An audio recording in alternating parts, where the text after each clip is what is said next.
computer, it should prompt you to agree to record. Should all be good. So who do we have on this call? Oksana, you I know. So you're the the new EducationUSA advisor for Ukraine, right? Yeah, the one of the new, we have like a few in our team. And previously I was EducationUSA outreach coordinator, and now I'm just a coordinator of special projects. We have like every year we have a cohort of students who are in competitive college club, and that's why we are trying to organize as many events for them as possible to make their path to US university smooth. Wonderful. Thank you so much for sharing. Konina, what about you? Well, actually, I'm mom of student. My daughter now in the United States because of war, and she's studying at high school. It's the last year, and we are thinking about what to do next. Of course, and it's really nice of you to join the session. I'm really happy to see you here. I hope it's going to be helpful. So thank you so much for making it. Maria, what about you?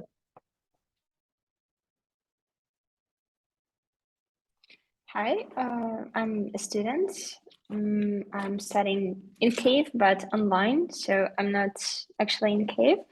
And the part of my family fled to USA because of the war, so I would like to join them, but actively with education. So this session would be really helpful for me to choose something good. Amazing. Thank you so much for coming. Christina, what about you? Hello. Now I live in Germany, but I'm from Morocco, and now I'm thinking about study in USA and preparing for university.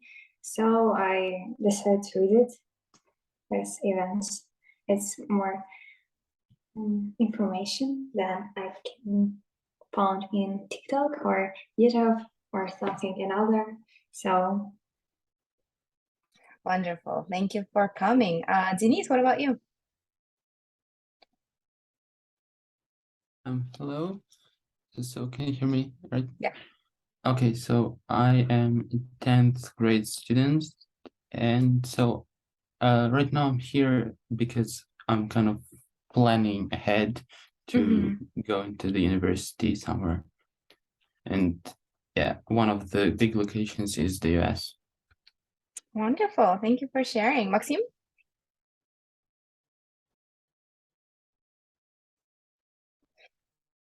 I think there's something wrong with the sound. We cannot hear you. No. Oh, yeah. Do you? Now it's all good, yeah. I can't hear you, but okay. My case is like Paulina's. I'm a parent of a student, of a potential student. My son is now studying in the UK. This sixth form. I think it's quite, peculiar form, which they have in the United States. I'm sorry, in the United Kingdom, they don't have it in the United States.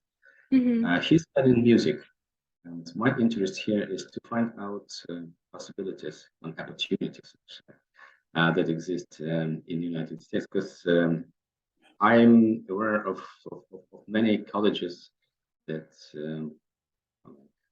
accept students to study economics, mathematics, physics, business, but not music. Yeah, I'm not aware of many cases of music colleges. So I'm particularly interested and would be pleased to know about these opportunities to study music. This is actually, thank you so much. And this is actually very helpful. I don't know if this particular session is going to be helpful because I'm not giving an overview of all the universities in the United States. There's about 4,500 universities in the United States. And you're right, there's very little amount of universities, at least from what I know, that offer something in music. There might be some creative schools. Minerva is not one of them. We do have an arts and humanities sort of like major track, but it's not about studying music. It's more about the applicability of arts and applicability of humanities into basically solving world problems. So I'm not sure if that is something that your child is looking for, but definitely feel free to stay in the session. Maybe there is some information that can be helpful. Let me start sharing my screen. But let me just make sure that it's the right one. There's always so many tabs open. All right, so let me start now. I almost showed you my Netflix queue, but we are going to be doing the presentation. So you should be able to see the screen right now. You should be able to see the first slide. So as was mentioned earlier, my name is Elena. I'm the Regional Outreach Director. I work with Europe, Eurasia, Middle East, and Africa for Minerva University. Originally, I'm from Kazakhstan. I'm currently based in Georgia. At the moment, I'm actually in the United States. I'm visiting my family. I've never done New Year's without them, and if it wasn't for the background, you would actually see about 50 stuffed toys because I'm in my little sister's room, yeah, joining you from the East Coast. So when it comes to today's session, what we're going to talk about is we will cover some of the information about Minerva clearly because I'm a university representative specifically for Minerva, but we'll just use Minerva as an example. Today's session is definitely an opportunity for people to think a little bit broader than what we usually tend to think about when it comes to a university, because as an international student, and I know I've been there, international students are usually looking for a university that can provide financial aid. And beyond that, there's not that much criteria, and it's not really clear on how to find a proper university, how to find a university that actually fits you, because the university that fits you is not just about sort of like being aspirational and finding the perfect environment for you. A university fit is also a not necessarily a guarantee, but it's sort of like a segue into making sure that you're getting into that university, because any university application is about you showing that fit. And so once you start looking for a university, the better universities you find that really suits your professional and personal interests, what you're looking for in terms of experience, what you're looking for in terms of, your further pursuits and things like that. Depending on that and depending on that connection, it would be much easier for you to justify why you want to go to that university. And therefore, it would be much easier for you to show that there's a fit and therefore get into the university. So it's not just about sort of like finding a perfect college for you, but it's also very practical. It is also about making sure that you really understand sort of like your personal values, what the university has to offer. Find those universities, really even rank them to really understand what to prioritize and what not, and make sure that once you do the university application, that there is actually that fit and that connection that you can then show to the admissions team. So this is what this particular process is about. And we're going to take a look at very, very different factors to just keep in mind once you're looking for a university. And hopefully by the end of the session, some things are going to be clearer.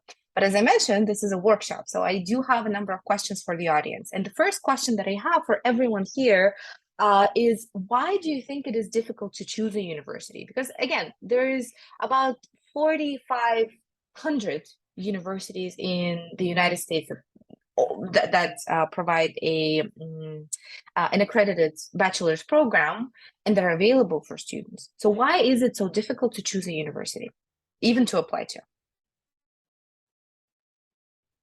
It's a question. It is a question to the audience, yeah. Okay. Well, I can say it happens that this year my daughter got to high school. We never planned. And now she's studying there with quite good achievements.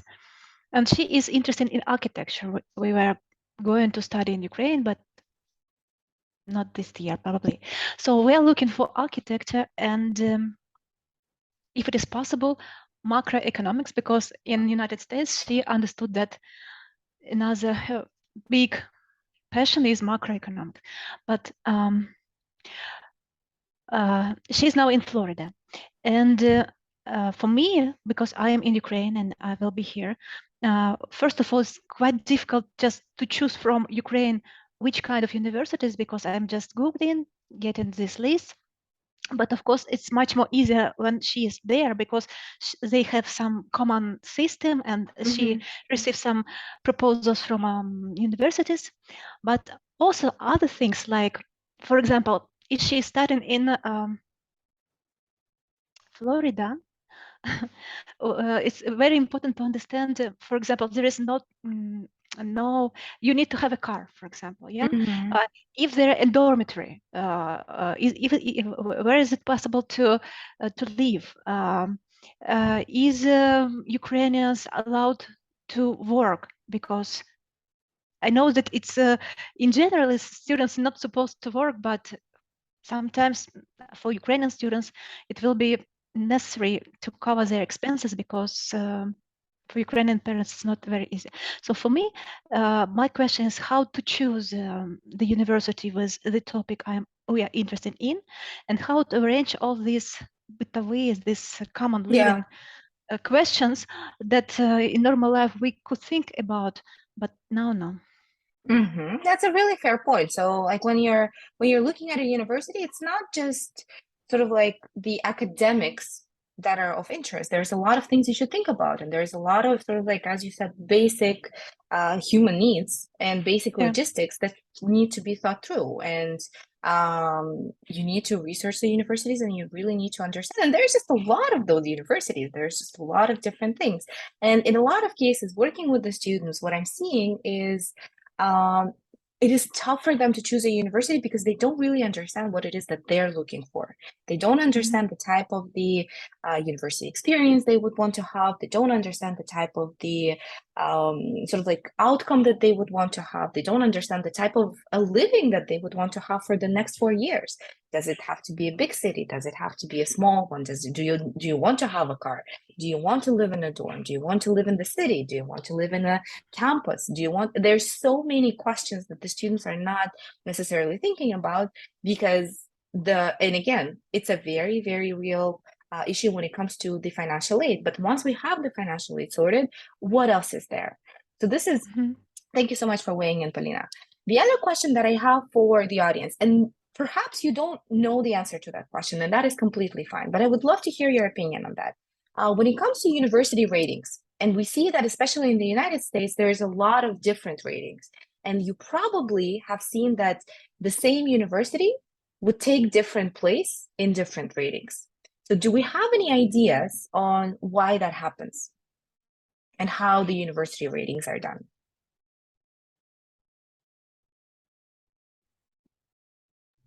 Well, I could try to assume. Just take a guess, Yeah. I think that is because of how, well, it's quite difficult to enumerate some criteria. Because if you have something with a lot of variables, like if you have 4 years of studying and a lot of, I don't know, a lot of teachers, a lot of different things in the environment, and you would ultimately have to cut some of them. And I guess it's most of them because you can't account for everything. And so it's, I guess, a question of priority, and also maybe a question of personal bias in some things, because, well, I have seen, for example, British and American ones, if you do like world ratings, they put their respective universities like above the other ones. That's a good point. Do you have any other opinions on that? Maybe someone else? Maybe I will try. I believe that how easy the students receive work after studying is really important, and whether they work in the sphere in which they were studying. So if somebody studied the law, whether they are working as lawyers or someone else. So I believe that is quite important criteria for ratings. I don't know whether it is this way. Okay, that's fair. And when it comes to why we're seeing universities in different places, like you would have several different ratings, and the same university would be at, I don't know, number 1 in one rating, it would be number 20 on the other rating, and the 1,500 number on the other rating. Why do we think that is? It's the same university, it's just different ratings.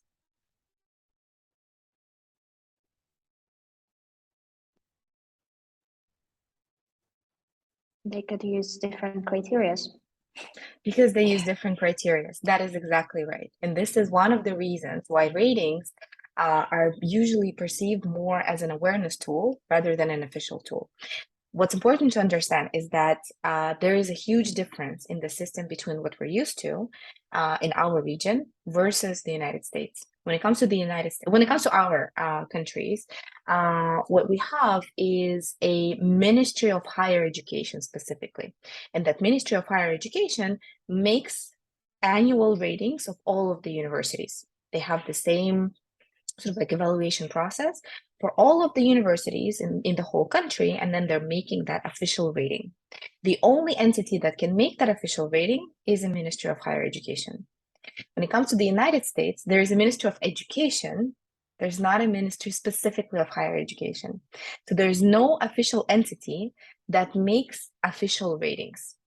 The ratings that we're seeing online, whether that's a global rating or a national rating in the United States or this or that, whichever it is, all of those ratings are done with different criteria in mind. And sometimes they're done with sort of like commercial interest. So sometimes universities have to pay to be a part of a certain rating, which is why a university rating is something that is still important to take a look at, because it's a wonderful awareness tool.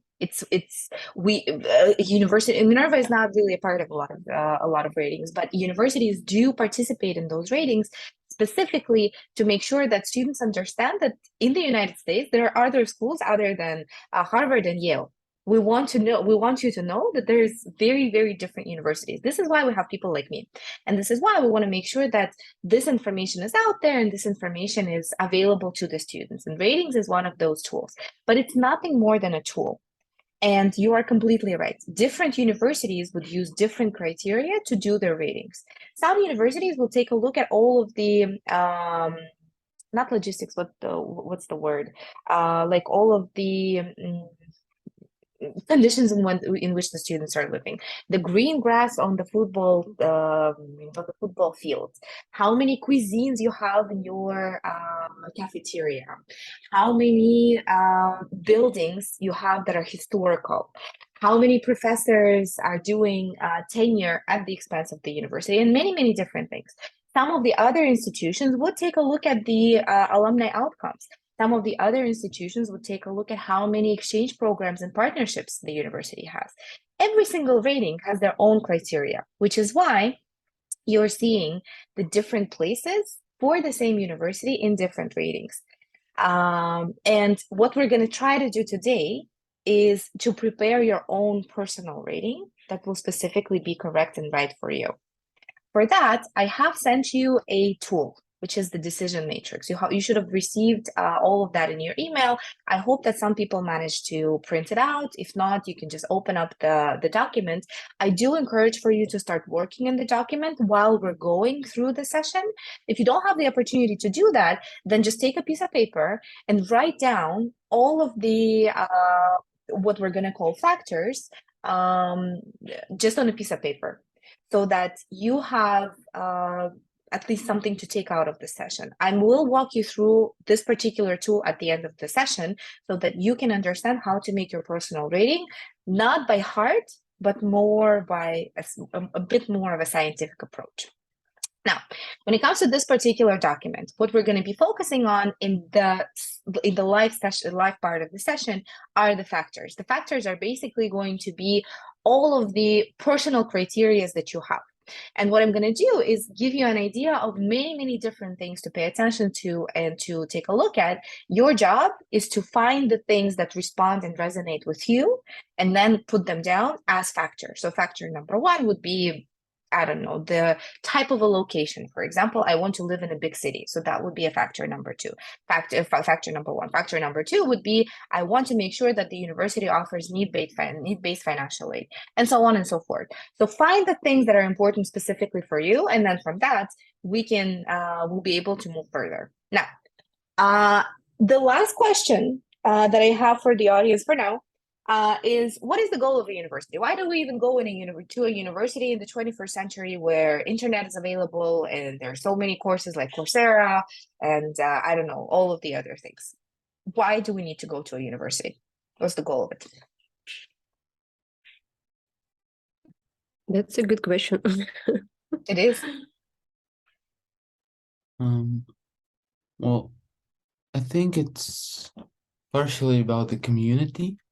Because when you, for example, study from home, you just learn, but you don't immerse yourself. And you don't get, for example, if you want to make a startup, you don't get this community which you can, for example, do the startup with. Okay. So networking and community building, Yeah. that's fair. Anything else? We found out that some licenses is also very important, like working as architecture. As in United States, some universities provide license to work in this sphere in United States, and other universities do not. So it's something new for us.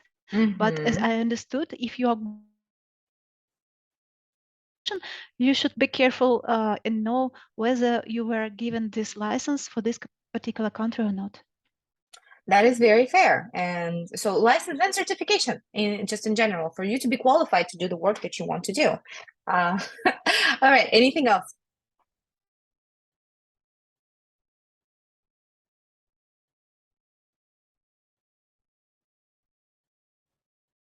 So we have certification or a license. We have community. Is there anything else? Why else do you need to go to a university?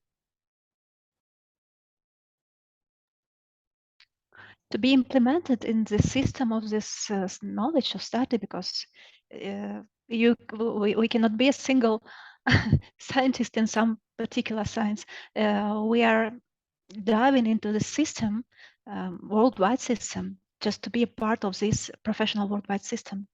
Okay, thank you so much for sharing.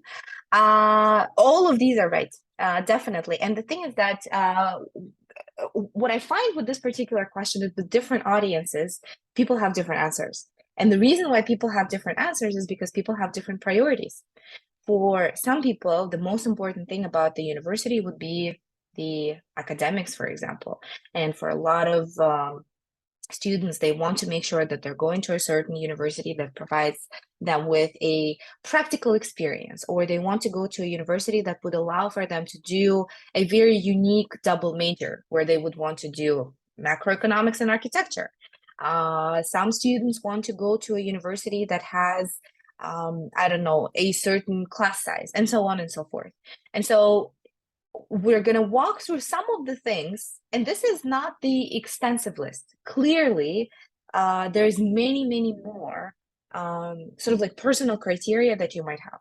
What I'm mentioning are some of the things to definitely think about once you're applying to a university. The first thing that might be able to really filter out the type of the universities that can be of interest is the type of a university. So in the United States, there is definitely several types of universities that are represented. There are STEM schools, which are science, technology, engineering, and mathematics.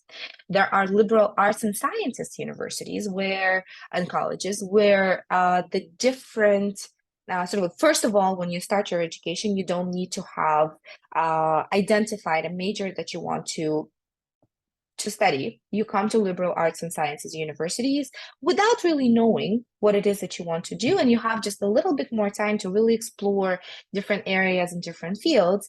and then make a decision on what it is that you would want to do and choose that major.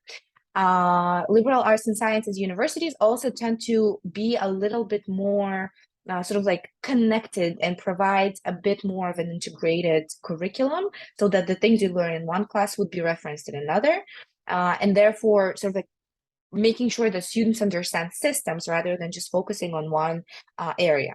There's also community colleges. Community college is a completely different type of a college, which is a 2-year college, and it's more of a sort of like starting point. And for some students, this is what they're looking for. A community college would not provide a bachelor's degree, but it would provide an associate's degree. And then the students would be able to apply to a university and complete the other 2 years at a different universities. If you don't know what a community college is, that is definitely something to learn about. That is definitely an option for a lot of students, and it could be an interesting option to explore. We're not going to talk about it today, but if that is something that you're interested in, definitely do a little bit more research on that. Another sort of like component and another factor that can be important to the students are majors and minors offered. Of course, we all have our own passions and we all have our own interests, and that can be a very important criteria for a lot of students when they come to sort of like start doing the research of all of the universities that are out there. Selectivity can also be one of them. Do you want to go to a university that only accepts less than 1% of all applicants and is extremely selective and has a very unique, therefore has a very unique community and networking opportunities? Or do you want to go to a university that has, I don't know, 30% acceptance rate and is a little bit easier to get into and has a bit different of a sort of like a bit of a different student body? All of those things are important to think about. Whether that's a priority for you or not, this is definitely something to pay attention to. When it comes to Minerva, for example, last year we did accept less than 1% of all of the applicants, so we are extremely selective, and we're a very, very small university as well. So it's definitely a sort of like it's definitely a thought to have in your mind once you're actually researching the universities, in terms of how easy it would be to get in a certain university and what type of a network are you actually going to be growing up with during the 4 years of your bachelor's degree. When it comes to the class size, do you want to go to a university? And some of the top universities in the world and in the United States offer programs where you just go into a lecture and you sit amongst 300 other students just listening to a lecture. Some other universities provide an experience where you go into a university and you go into a class and there is, I don't know, 15 to 20 students per class. And that ratio between the students and the teachers is definitely something to take a look at, because it will really shape that academic experience for you. If that is something that is an important factor, this is definitely something to put down in the worksheet. When it comes to research opportunities, does the university provide research opportunities? What kind of research opportunities are out there? Is it something that is more focused on what the professors are doing, or will you actually have an opportunity to do something by yourself? When it comes to pedagogy, when it comes to how the university is teaching, and in some universities, it would be more focused on lectures and memorizing theories. Some universities, for example, like Minerva, will not have lectures ever. We never have lectures and we never have tests. Ironically, this is one of the very few sessions that are Minerva related, which is where you would just sit and listen to whatever is being said. At Minerva, our professors don't talk for longer than 5 minutes at a time. It's a very, very engaging and a very demanding curriculum where the students have the flipped classroom format. They do the reading first, then they do the homework, and after that, they come into the class. So it is orchestrated by the professor, but it's very much led by the students. The students are constantly talking, and you never know when you're going to get asked. When it comes to technological advancement, is that something that might be important to you? We do live in the 21st century. Do you want to have technology a part of your daily learning activity? Do you want for the university to be forward-looking and really look into the different tools that can be implemented in your learning process? Or do you want to just sit with books and get all of your information and solve all of your problems just from books? And there is nothing wrong with that. It's just very, very different approaches to learning. when it comes to practical approach, do you want to sort of like have the things that you learn in class have an opportunity to implement them in real life right away? Do you want for the university to design programs for you to be able to really sort of like go out into the city, for example, and implement a learning or do a location-based assignment and really integrate with the learning on practice? Is that something that is important to you? So these are some of the things to really think about when you're thinking about a university and when you're researching a university. I am going to share a little bit more about what Minerva is, clearly. And when it comes to Minerva, there is definitely some things that are very, very different about us. First of all, that practical knowledge component is extremely strong. The things that students are learning in class are almost instantly referenced in their actual life. Because in a traditional education, what we're seeing is that you go to a classroom, you listen to a lecture, you do some sort of a test, then you close the book, you leave the classroom, and then you go and live your life without sort of like engaging with that material. So you've done the learning, you close the door, and then you go and do something completely different. There's not that much engaging between those two worlds. At Minerva, what we have built is the activities that were specifically designed for students to really reflect on what they have just learned. So that learning happens constantly, regardless of whether they're in a classroom or whether they're sort of like outside and engaging with the city. The second part that I've already shared is the fully active learning format. We don't believe in lectures and we don't believe in tests. There are no lectures at Minerva and there are no tests. What we have is that flipped classroom format where you do the reading first, then you do the homework. And a lot of that homework is location-based, which is where you have to go outside into the city and do something in the city. For example, in one of our exchange cities in Seoul, our students, what they're doing is for their finance course, they would read about sort of like analyzing the financial information of a company. Then they would have to go into one of the businesses in Seoul, and it can be a local coffee shop, or it can be a huge company like Kia or Hyundai. They would get their financial information, and from that, they would do the analysis, they would do their homework, coming into the class already having done the reading and having done the homework. And only after that, they come into the class and they learn to work with that material. So it's a much deeper dive. Instead of just coming and passively listening to whatever is being said, they're constantly and actively engaging with the material that they've already prepared. The third part and the third component of the Minerva experience is the global immersion. Our students actually live in 7 different countries. Even though we're an American institution, our students only spend 1 year in the United States. When it comes to second, third, and fourth year, in the second year, they do 1 semester in Seoul, 1 semester in Hyderabad, third year, Berlin, Buenos Aires, fourth year, London, and Taipei. So together with their class, they're moving from one place into another, and they're really having that sort of like integrative experience in different cultures and in different places. When it comes to the student body, we have about 85% of our students that are international students.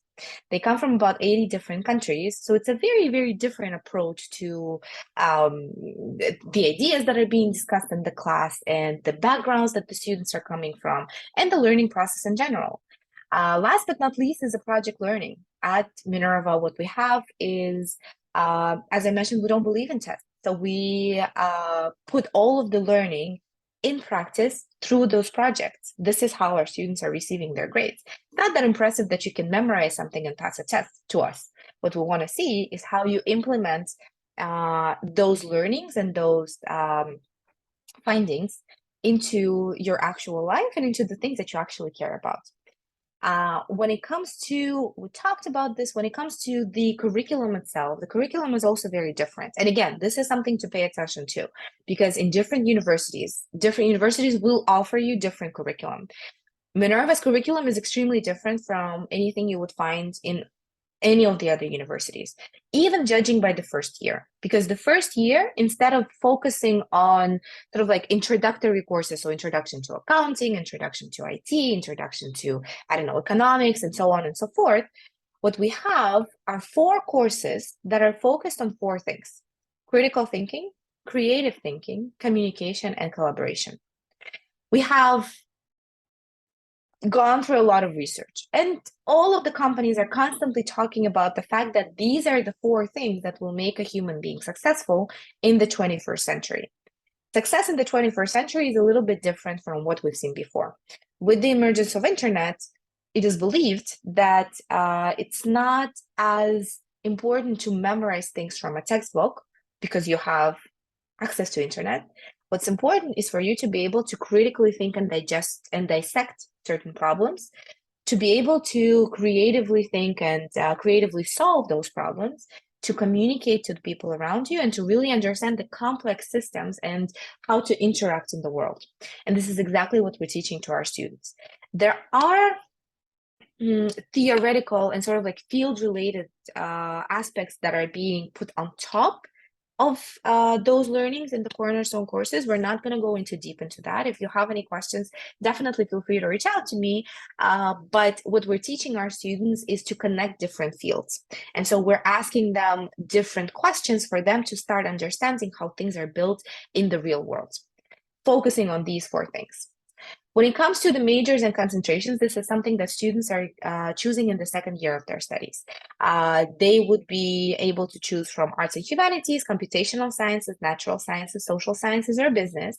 When it comes to concentrations, we're not going to go through all of them. For those of you that are interested in Minerva, I have all of the faith in you. You can go into the website and you can read about the concentrations.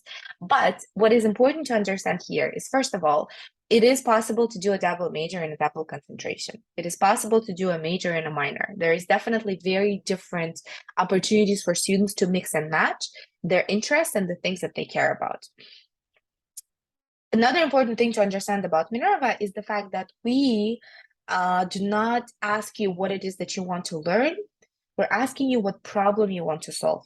And that's a very different approach because it requires systematic thinking.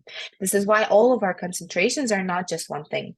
Any concentration you take a look at will talk about a system. So for example, if you're interested in psychology, it's going to be cognition, brain, and behavior. It's not just going to be psychology. If you're interested in, I don't know, biology, it's not just going to be biology. You will need to choose the level in which you would be looking at that concentration. It could be molecules and atoms, or cells and organisms, or earth systems, and so on and so forth. So it's always a system that we're thinking about when we're teaching our students the concentrations. Another important block of things to think about is the experience itself. And as was mentioned earlier, and Polina, thank you so much for highlighting that, because those things are actually very important. A location and a type of a location can be a very important factor. Do you want to live in a big city? Do you want to live in a smaller town? And both of those options can be very, very different in terms of what they have to offer. Both of those options are really nice, but they're very different.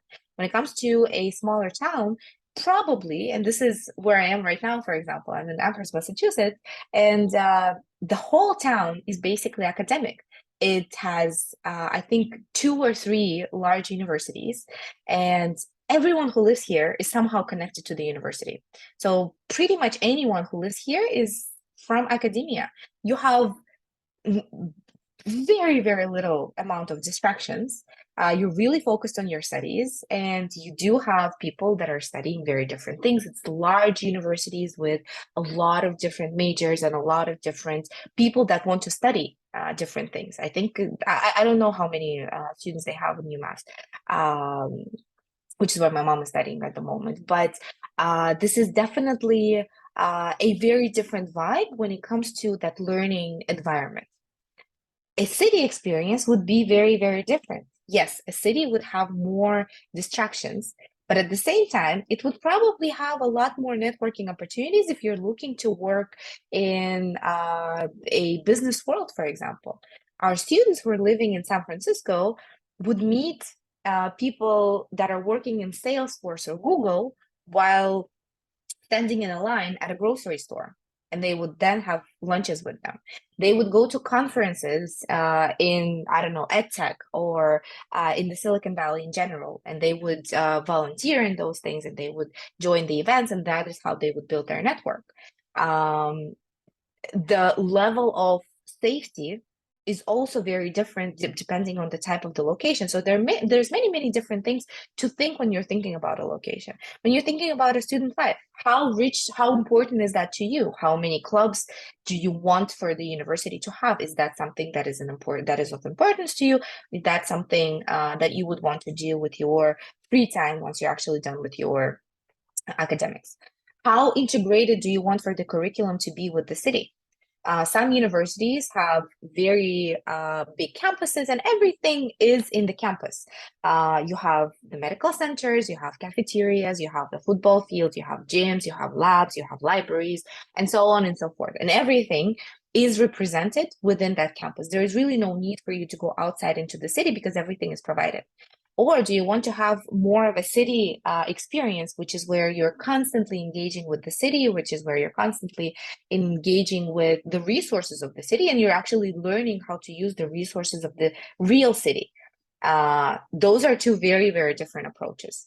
How many exchange opportunities do you want to have? Do you want to be able to travel to other countries as well? Or is it just the United States? And we are talking about the United States right now. Or is it just that particular country where the university is? You just want to stay there. Do you want to have an intercultural experience? How many international students do you want to have? Do you want to go to a university that is mostly dominated by the students from one country? Or do you want to have a university experience where the students are coming from different places? In terms of student wellness, do you want for the university to offer these types of services to support students in terms of their mental health, in terms of their physical health, in terms of, I don't know, yoga courses that they offer, and like many different things? Is that an important factor to you? When it comes to Minerva, there is definitely, as we talked, it's a fixed program for everyone. So all of our students do spend their first year in San Francisco. In the second year, they do 1 semester in Seoul, 1 semester in Hyderabad, third year Berlin, Buenos Aires, fourth year London and Taipei. This is a fixed program for everyone. So everyone has to go to all of these places. So together with your class, you'll be moving from one place into another. When it comes to the student body, as I mentioned, it's about 85% of our students that are international students. They come from about 80 different countries. So it is, as you can imagine, a huge blend of huge sort of like diversity represented in the class. There's always, every single year we have Ukrainian students. There's at least 3 Ukrainian students every single year. There was this one year where we had 19 Ukrainian students. That was a lot of fun. The Ukrainian students was always the majority after the United States, but yeah, this is definitely a possibility for that a lot of Ukrainian students choose to pursue for themselves. When it comes to global problem solving, that city integration aspect that I talked about is something that is very strongly represented at Minerva, because what we have are not just location-based assignments that I talked about, but also things like civic projects, for example, because in every city, we have projects that are prepared for students that are real projects in real organizations and real companies. For example, when it comes to Argentina, our students have been working with the Ministry of Education of Argentina to develop a sort of like educational reintegration program for girls that just gave birth in school. So how do we take them back and like make sure that they complete and continue and complete their education? In Korea, they've been working with a company called Kakao, which is sort of like a Korean WhatsApp, and they've been developing a marketing strategy for a certain cohort that Kakao wanted to sort of like integrate into their audience. In Berlin, they've been working with an agency to help refugees adapt in the new realities. So that agency has been doing the project, and so they were working on developing that toolkit to make sure that the refugees that have just come into the country really have a chance to adapt in the new reality, and so on and so forth. So there's many different projects beyond the sort of like academic aspect that really integrate students with the city, but also provide them with a lot of additional experiences that they can put on their CV, that they can just, you know, live through and grow through.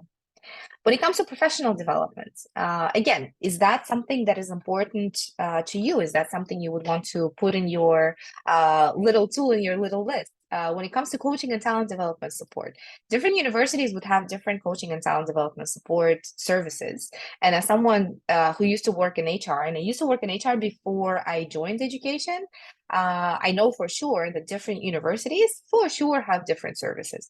Some universities will just collect all of the CVs and just send them out to random companies without really working with the students. Some universities will work with the students from year one and help them put their CVs together and help them understand how to build your own network and how to find relevant people and how to build your portfolio and how to go through an interview process and things like that. So if that is something that is important to you, this is definitely something to take a look at once you're researching universities. Same goes for internship opportunities. Is that something that you would want to do? Take a look at the statistics. Take a look at how many students have an internship during their time at this university. Take a look at the alumni success stories. What do alumni do once they actually graduate? Take a look at networking opportunities that are provided by that university. One of those indicators could be the again, the alumni success and the alumni story. So where do people end up? Where do people end up for internships, and where do people end up for work? Because most probably it would be easier for you to get at least to get an interview in a company that already hired a number of people from your organization, from your university, because they already know what those people are like. Those people are working in that organization, so of course they would want to at least hear you out. Graduate statistics. Take a look at, again, what the students are doing and how they're doing it, how many people are actually successful in the workforce within a certain period of time. And always, as an HR, I do tend to think that it is important to always think about what your CV is going to look like after you graduate. So those 4 years of an experience at a university, what type of a CV would you have from having that experience? What would you be able to mention in that CV? And maybe not necessarily every single a value for every single one of you, but I do think that it's an important thing to think about just in terms of the type of a CV and what would I be able to offer to an employer before I even start working. And a CV is definitely something that can be an important factor in that decision making. When it comes to Minerva statistics, we do have about 90% of our students that are either employed or in grad school within 6 months after they graduated. So within that half a year, they've either accepted a full-time position at a company that they were interested in, or an offer from a university for a master's or a PhD program. About 12% of our students have founded or co-founded their current organization and secured the startup funding. So a lot of people do tend to go to work for other organizations, but some open up their own companies. About 95% of our students have held an internship prior to graduation. So again, coming back to those statistics, this is something to take a look at once you're researching the university, if you're actually serious about that university and if that's an important factor for you. And about 12% of our students are continuing their education in master's programs, doctorate programs, or academic fellowships. So when it comes to a university like Minerva, what we can derive from that data is an understanding that Minerva students are more inclined to go into the workforce and start working in actual organizations full time, rather than continuing their education on master's and doctorate programs. If that is something you might be looking for, then maybe a university like Minerva can be a good option. And one of the reasons why this happens is because our students do feel prepared and they find the jobs that they are that they've been dreaming of and that they have. Because these are some of the companies where our students are working. You can see a lot of very famous companies on the list, companies like Google, Amazon, I don't know, Deloitte, National Geographic, and so on and so forth. We have had students that have turned down companies like Google, so that was fun for me to learn. I had a student last year who was actually the first student that I ever recruited, and he told me that, well, Google made me an offer, but there was this other company that made me a management offer, so I had to turn down Google. And sounds quite serious to me. When it comes to the universities where our students are continuing their studies, you can also see them on the slides. Very respectable names, and in terms of, you know, them continuing their education, clearly there's a lot of opportunities that are there. And if this is something that's important to you, definitely ask for that information, or try to research that information. Where do people end up once they actually go through that experience? Because after 4 years, you will graduate and you will need to face the real world. So this is definitely something to think about once you're choosing a university, not just how beautiful the campuses and the buildings are, but also what is the actual outcome of that particular experience. Accessibility is definitely something that is always very, very important to international students, especially from our region, and it makes a lot of sense. Of course, financial aid would probably be one of the important factors. What's also important to understand that there is different types of financial aid. There's 2 types of financial aid, which is need-based and merit-based. Need-based financial aid really focuses on your achievements and your accomplishments, your test results, your grades, your extracurricular activities, maybe sports. Every university will have their own preference and priority, and some universities will offer that merit-based financial aid. Need-based financial aid is only based on your financial need. So how much money do you actually need? What is your family budget? Those 2 types of financial aid can be represented at one university, can be not represented in another university. So make sure that you understand the types of financial aid that is offered for international students at that particular university. There is no unified list. There is no sort of like resource where you can go and see all of the universities that are providing need-based financial aid for international students, for example. EducationUSA is a huge help in that. They do a lot of sort of like a lot of support and informational support in sort of like understanding those things. But at the end of the day, it is important to understand that every single university, just like every single university will be in different location, every single university will have a different setup when it comes to financial aid. When it comes to admissions requirements, same. Some universities will require things like SATs and TOEFL and IELTS and ACTs and all of that. Some universities will be test optional. They will tell you that they're not interested, like you don't have to submit your test results, but they will still review it if you do. Some universities like Minerva will say that we do not care about your test results. Please do not submit them to us. We don't actually want to see them. And there will be other things that the university is going to be looking for. When it comes to accessibility and affordability, cost is also another thing that is very important. It's not just about tuition. And this is the issue that I'm seeing with a lot of students, and the questions that a lot of students are asking is specifically about the tuition. When it comes to studying in the United States, and actually in any foreign country, there's a lot of other expenses to think about. The living expenses, student services, books, personal expenses, food, transportation, flights, visas, health insurance, and many, many other things. So when you're thinking about the costs, don't just ask about the tuition, always ask about the total cost of attendance, because that will provide a much clearer picture on what it's actually like to study at that university financially. And again, in different universities, different types of financial aid would cover different things. Some universities will cover certain things, some won't. So just make sure that you fully understand, even if you do get the maximum financial aid, what exactly is it going to cover? So that is definitely something to think about. When it comes to the admission specifically at Minerva, as I mentioned, we don't care about tests. So we don't care about your TOEFL, IELTS, SATs, or ACTs. What we do have is our own process that has 3 parts to it. The first one is who you are. So that is your basic application form with your transcripts, the rating of your school, your rating in the graduating class, and all of that.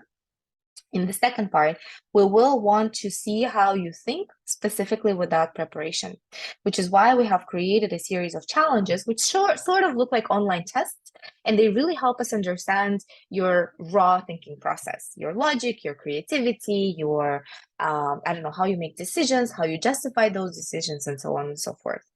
The third part is about your achievements and accomplishments. We will want to see the different things that you have done outside of class, And from that, we'll make a decision. When it comes to Minerva's acceptance rate, as I mentioned earlier, we are probably the most selective university, at least in the history of the United States, and that scares a lot of students. However, what's important to understand is that we don't have any quotas and we don't have any enrollment caps, which basically means that we're not comparing students to each other. We're only comparing students to a certain bar. But it doesn't matter who else is applying. We will not compare you to anyone else who's applying from your country, from your school, from your city, or anything of the sorts. It has nothing to do with anyone else. It is just about you and how you evaluate versus the requirements, not the requirements, but the bar that we have. When it comes to financial aid, Minerva offers need-based financial aid. And need-based financial aid, as I mentioned, is specifically based on your family budget and how much money you actually need to support yourself. And that financial aid specifically at Minerva has three components to it. That is the low interest loan, plus the term time employment, which is where you work for the university and you receive salary for that. And the salary usually goes towards your food, your local transportation, and things like that, and a scholarship grant. So depending on your need, you would be able to get a certain package that specifically responds to your need. The annual costs are about $40,000. $40,500 for everything for 1 year. Now, coming back to our tool, I hope that while we were going through the session, you have been putting some of your factors down. If you haven't, this is definitely not a must in terms of a tool. You don't have to do the tool. You don't have to do any of that. However, this particular matrix can be helpful in several ways. First of all, it can be helpful in structuring your thought process and structuring your priorities and your sort of like research process.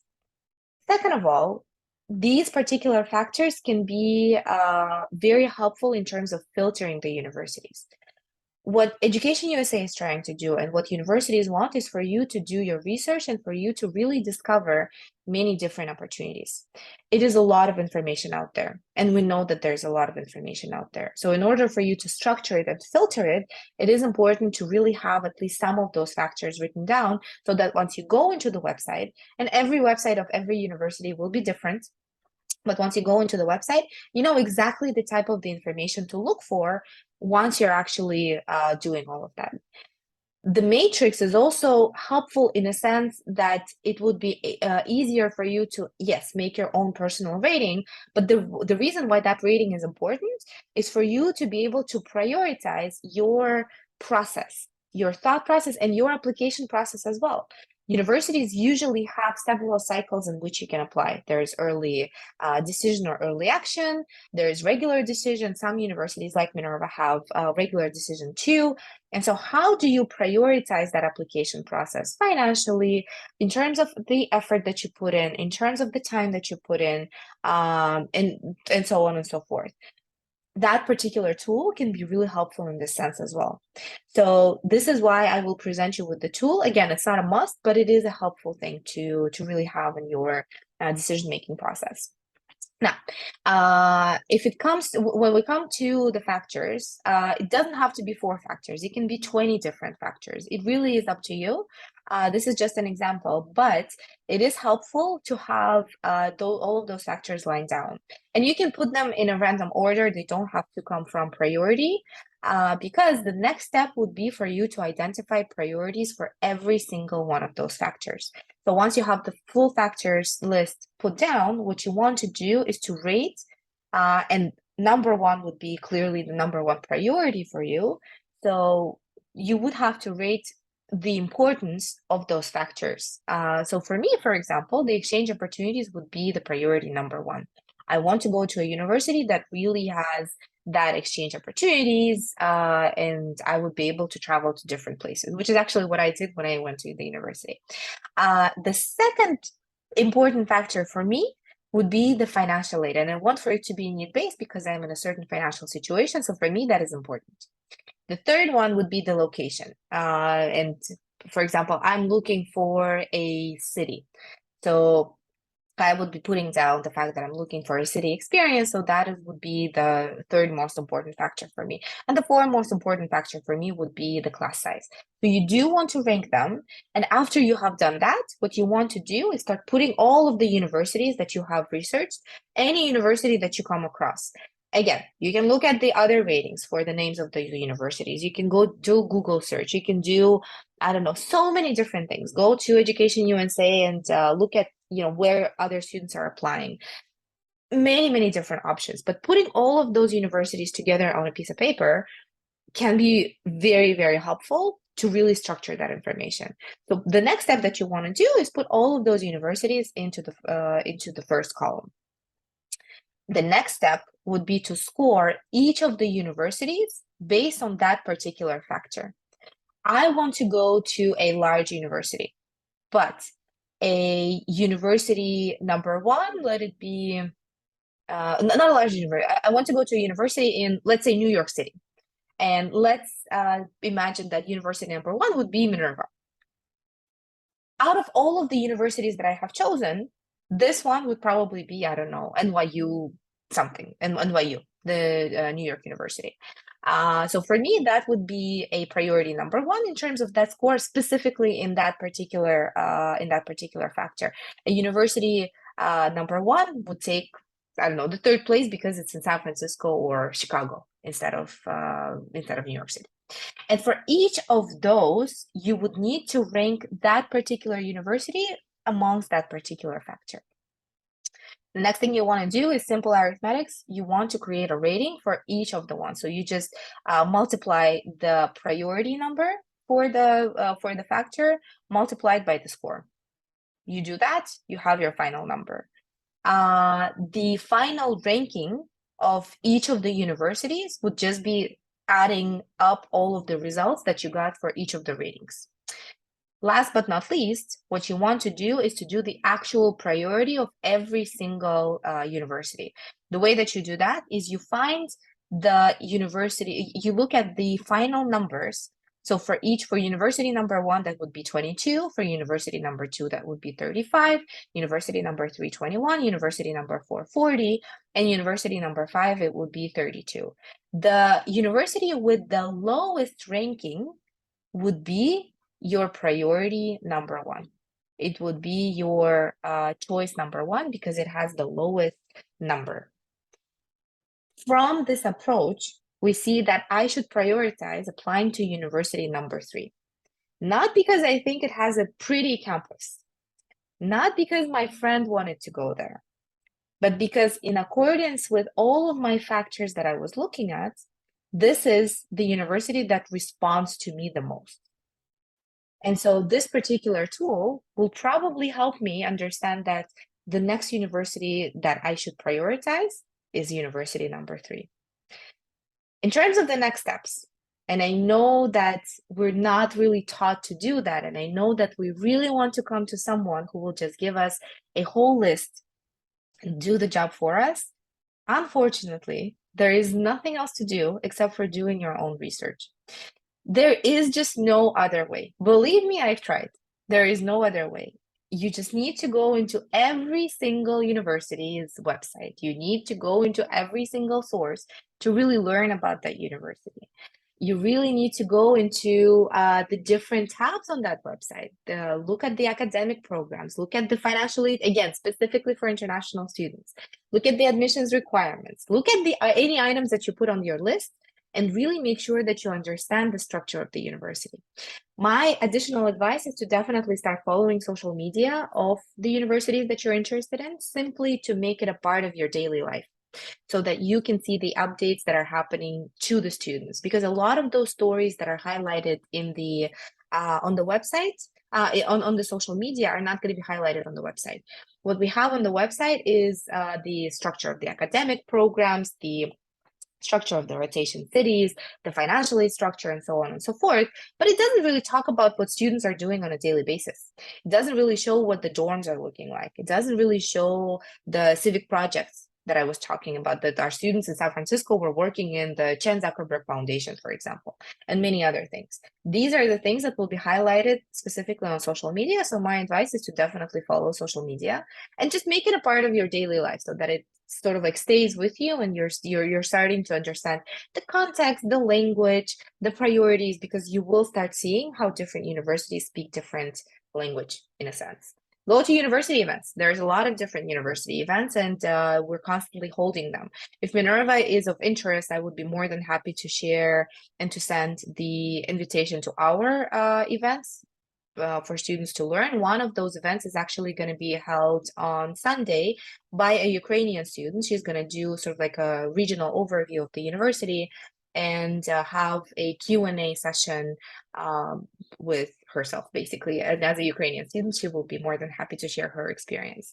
Go to the different teams. I literally get paid to travel and talk to students. That is my job. I think it's one of the best jobs in the world.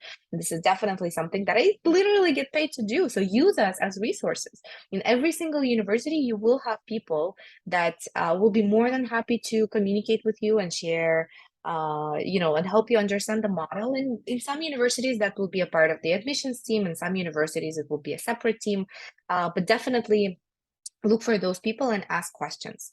If you can't find the answer on the website, and if it's something like if we offer need-based financial aid, I do urge you to first go into the website and at least try to do some research first, but always feel free to reach out to us with hopefully deeper questions than that.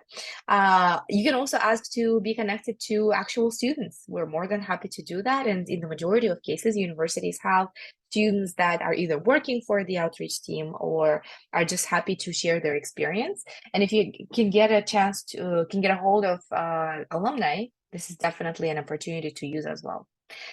So these are the different resources that you can use. Clearly, there is more. Clearly, there is many other things that you can do, like EducationUSA, for example. But the fact that you're on this session is actually a really good sign, because honestly speaking, we know, and I personally know, how difficult that process is, and it definitely is exhausting, but it's definitely worth it. So I do wish you all the best and all the luck.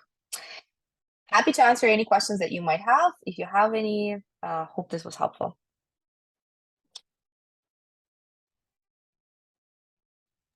Thank you so much, Alona. It was really helpful, and I hope this advice was useful for those who joined this event. So, and we will definitely share the recording with our students in Competitive College Club cohort. Wonderful. Thank you for having me. Do we have any questions? A lot of information. Thank you so much, Alona. Need to think a little bit and just to work this information.